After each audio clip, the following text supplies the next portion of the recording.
What's up, everybody? I'm B-True, and today we're going to take a look at the changes that are proposed to happen in patch 6.10, which is probably going to be dropping this coming Wednesday. Now, if you like this kind of video, please give it a like, and if we're able to get 10 likes on this video, I'll do another one of these for patch 6.11 that's coming out 2 weeks after this. And also, we have a question of the video, and that question of the video is going to be, of the changes that are happening to the champions in this next patch, who do you think is going to have the biggest change? Who's going to have the biggest rise in status? And I'll tell you who I think it is at the end of this video, so if you want to know my opinions, stick around to the end. But without further ado, let's get into it. So first off, we're going to start with the big changes, okay? Now, first off, obviously, one of the big changes is Talia is going to be released this patch. So we're going to get a new mage, could be a top laner, could be played as even a jungler. We'll see, most likely going to be played in the mid lane. But yeah, Talia is going to be played. So if you haven't watched any videos, you don't know what she does, I would suggest banning her if you're playing in ranked. Just because she can be a little bit difficult to understand and play against. So that would be my suggestion there. Next up, we have Anivia getting a very big buff to her ult. So first off, the mana per second is lowered. The initial cast size, so when Anivia casts her ult, it kind of grows in size and then does more damage as it grows. So the initial cast size is actually up, so it's going to reach its max size faster. The range that she is able to have it active and walk away from it, so the leash range, is increased. The cast range is increased, and then here's the biggest change right here. Zhonya's and a Bard ultimate, so the two things that kind of put you in like a stasis type thing, no longer cancel your ult. So you can ult, hit your Zhonya's, and your ult will continue to grow and do damage, which is, in my opinion, a very, very big buff to Anivia right there, which should definitely put her back into favor a little bit. It's going to cause some serious some issues with team fights as soon as she hits that Zhonya's and ults, and then all hell's going to break loose because you can't touch her and you got the ult that's zoning people away. But anyway, so next up we have Jinx's rockets are getting a big attack speed boost. So the attack speed growth that they have is actually being lowered by a little bit, but their base attack speed is being increased by a lot. So these rockets already make Jinx safe, and now they're increasing their attack speed, which is definitely going to bring Jinx back at least a little bit into favor. Then we have Master Yi having his WAP ratio increase, so now his heal is going to heal him a little bit more if you have AP, which he builds Ginsu's, so that AP that you get on that item is now going to actually help you heal for a little bit more. And then also, his E, the active bonus true damage, is getting a boost at all levels, and it scales higher at each rank. So the amount of damage that it does at rank 1 is higher than currently, and then at rank 5, the difference is even bigger. I think it's a 10 attack damage difference. So Master Yi is going to be doing a little bit more damage. I don't think it's enough to actually bring him back into where he was, but it's definitely going to lift him from the worst jungler that we have currently. Next up, very, very big change here. So Swain's ult. Swain's ult, the way that it is now, is it heals based off a percentage of the damage dealt. They're now changing that so that Swain's ult heals for a base amount plus has an AP ratio scaling, with more healing coming from champions than minions. So the base amount and the AP ratio is lower against minions than it is against champions. And basically what they're thinking here is they want Swain to be healing more off of tanks, because before, tanks would severely reduce the amount of healing that Swain got because it's 75% of the damage dealt, so tanks you'd be doing little damage and you'd be healing a little bit. Now Swain has a flat amount based off of the base damage or the base heal and then your AP ratio. So Swain is going to be healing a lot more off of tanks and around the same amount off of squishies. So Swain's healing from his ult just went through the roof. And I think this is a huge change, and as if Swain wasn't enough of a pain in the ass to deal with, we now have to deal with this. So that's, I don't know, it might be a little too much. We'll see how that goes. Then we have Vel'Koz. His passive AP ratio is being increased, and his ult ratio is being increased a lot. So the AP ratio on his ultimate is being increased from 100% to 125%. So his ultimate is going to be doing a ton of damage if you go full AP with Vel'Koz. So Vladimir is having his ult is now deals.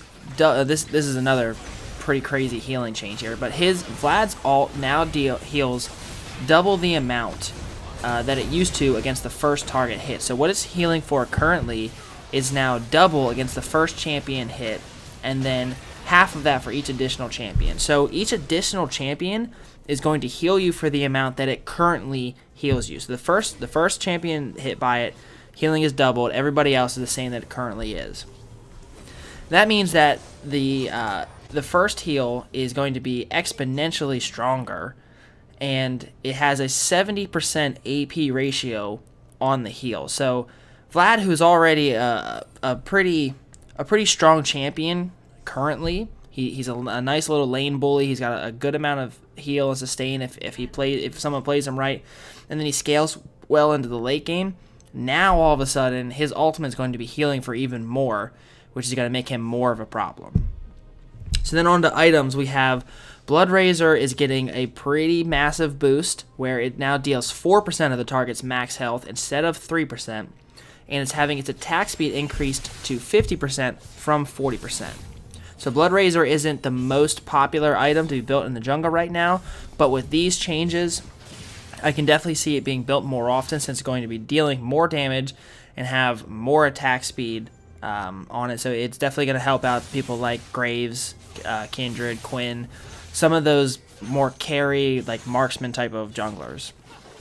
Okay, now on to the Water Dragon. And the Water Dragon got a little bit of a rework, you could say.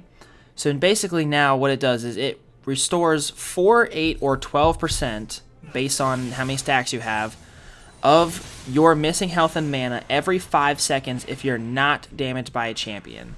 So the way that it works now is you get a flat 10% of your missing health and mana every 18, 12, or 6 seconds based on the stacks. So this is definitely a type of a nerf to the Water Dragon, because with either 1 or 2 stacks, you're going to be healing less.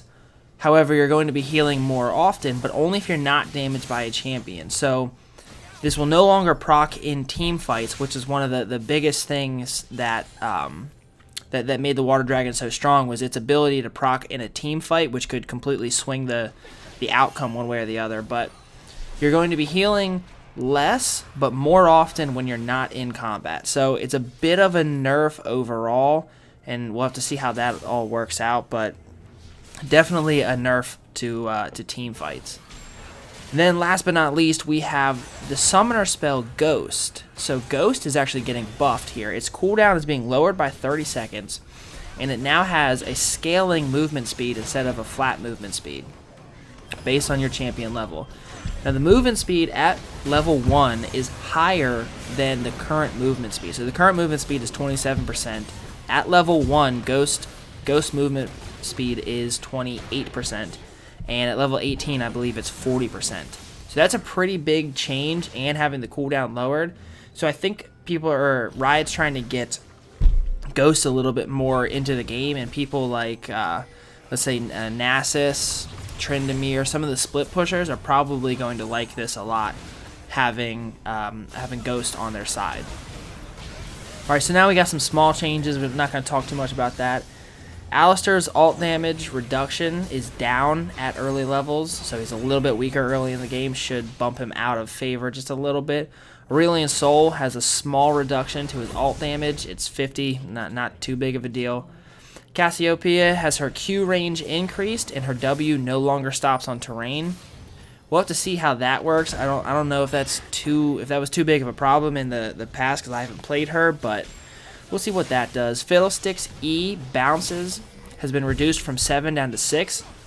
So it's 1 less bounce. They're not touching any of his damage, any of his ratios, anything. He's already really strong. I don't see that making too big of a difference. Alawi's W cooldown has now been reduced to 4 seconds at all ranks. So she's going to be stronger early in the game, but she's still extremely immobile, and yeah, I just don't see that doing too much to her. Malzahar's passive cooldown has been increased at early levels, so now it's up to 30 seconds without taking damage, as opposed to 23, which it is currently. And he just got a hotfix, so he's already been nerfed, and then this is a nerf to his passive. So Malzahar should take a little bit of a step back. Maybe not too much, but at least a little bit. Nocturne now has a 50% AP ratio on his passive, which Nocturne didn't really build much AP in the past. However, this might open up some AP routes, so hey, we'll see what happens. Shyvana now has a couple low AP ratios on her W, her burnout. Tryndamere's ult now doesn't let you go below 30, 50, or 70 health, as opposed to 1, which it currently is, so still basically you're one shot from death there. Just instead of putting you at 1, now you have 30, 50, or 70.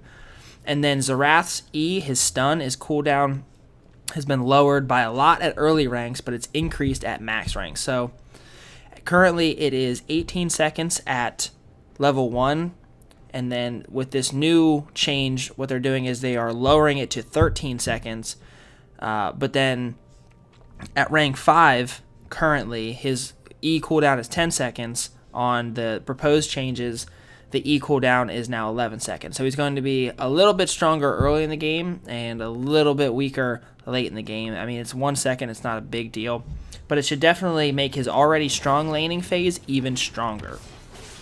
And then a final word here, Miscellaneous. They're proposing an early remake option. So if somebody AFKs early in the game in ranked, everybody in the game, if there have been no kills yet, everybody in the game can vote to remake the game. So basically it'll just end the game. Nobody will receive any punishment unless that player who AFK'd was in your pre-made, and you kind of just start from scratch all over again. I think this is a good idea as long as they implement it correctly, but it doesn't look like it's going to be released in this patch. It's just something that they're testing now, so I'll have more information for you guys when that actually comes out. So yeah, those are the changes. We've got a couple big ones. My personal thoughts on who is going to have the biggest uptick sort of in their win rate and play rate and who's going to be very popular now is Swain. The amount of healing that he's going to get from tanks now is going to let him just walk right through the tanks, heal off of all of them, get to the back line, and just cause havoc. And I think he's going to be probably OP after this change in the new patch. So you heard it here first. Swain's ult changes are going to be very massive, and I think he's going to be the new OP, and he's going to be played a lot more. But like I said, the question of the video, I want to know what you guys think. Which champion, which one of these changes do you think is going to be the biggest, the most important, whether it's a nerf or a buff? Yeah, just let me know down below. If you like this style of video, please leave a like, leave a comment, and let me know that you like it. Like I said, if we get 10 likes on this video, I will do another one for patch 6.11. I appreciate all you guys watching my videos and for sticking around this long. So everybody, thank you so much, and peace.